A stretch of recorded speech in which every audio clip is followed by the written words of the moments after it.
પંચમહાલ જિલ્લાના ગોધરા તાલુકાના વિંજોલ અને જીતપુરા ગામના બે માસૂમ બાળકોના ચાંદીપુરા વાયરસથી થયેલા મૃત્યુ બાદ રાજ્યનું આરોગ્ય તંત્ર હાઈ એલર્ટ પર છે.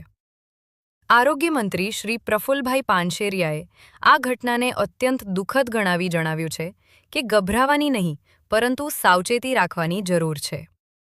અસરગ્રસ્ત ગામોમાં મેડિકલ ટીમો દ્વારા ઘરે ઘરે સર્વે, દવાનો સઘન છંટકાવ અને આરોગ્ય તપાસની કામગીરી યુદ્ધના ધોરણે ચાલી રહી છે. સાથે જ બાળકોમાં તાવ, ઉલટી ખેંચ અથવા બેભાન થવા જેવા લક્ષણો જણાય તો તાત્કાલિક નજીકના આરોગ્ય કેન્દ્રનો સંપર્ક કરો. ગોધરા તાલુકાની અંદર બે ગામમાં બે શંકાસ્પદ કેસ મળ્યા હતા અને એમને બંને દીકરાઓને હોસ્પિટલ દાખલ કરવામાં આવ્યા હતા. તપાસ કરતાં એમને ચાંદીપુરા વાયરસથી એમનું મૃત્યુ થયું છે એવો રિપોર્ટ આવ્યો છે. તો આ પ્રકારે રાજ્ય સરકારે અને આરોગ્ય વિભાગે ખૂબ ગંભીરતાથી આ મુદ્દાઓને લઈ ગામની અંદર તમામ આજુબાજુના ઘરોમાં વગેરે દવા છંટકાવ કરવામાં આવ્યા છે. જ્યાં કેસ મળી આવ્યો હતો ત્યારે સેન્ડ ફ્લાય નામની માખી પણ ત્યાં મળી આવી છે.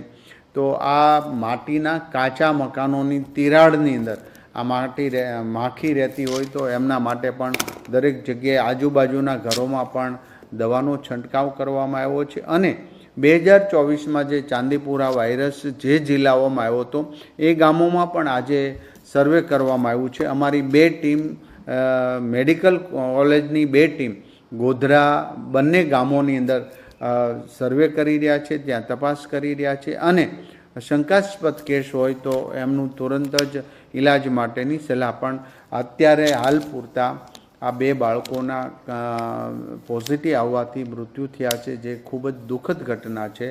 અને આરોગ્ય વિભાગે ખૂબ ગંભીરતા લઈ ત્યાં તપાસથી લઈ આજુબાજુના ગામોમાં તપાસ યાની કે કેટલા પેશન્ટ છે, શું છે એ બાબતમાં હાલ પૂરતા બીજા કોઈ આ બાબતના ચાંદીપુર વાયરસના ક્યાંય કેસ પ્રાપ્ત થયા નથી. ગભરાવાની જરૂર નથી, પણ સાવચેતી રાખવાથી એ રોગને આપણે અટકાવી શકીશું. તો અમારી બંને ગામોમાં અમારી ટીમ અત્યારે સર્વે પહોંચી ગઈ છે. જે તે દવાનો જથ્થો પણ ત્યાં ઉપલબ્ધ કેન્દ્રની અંદર તાલુકા લેવલે અને જિલ્લા લેવલે કરવામાં આવ્યો છે.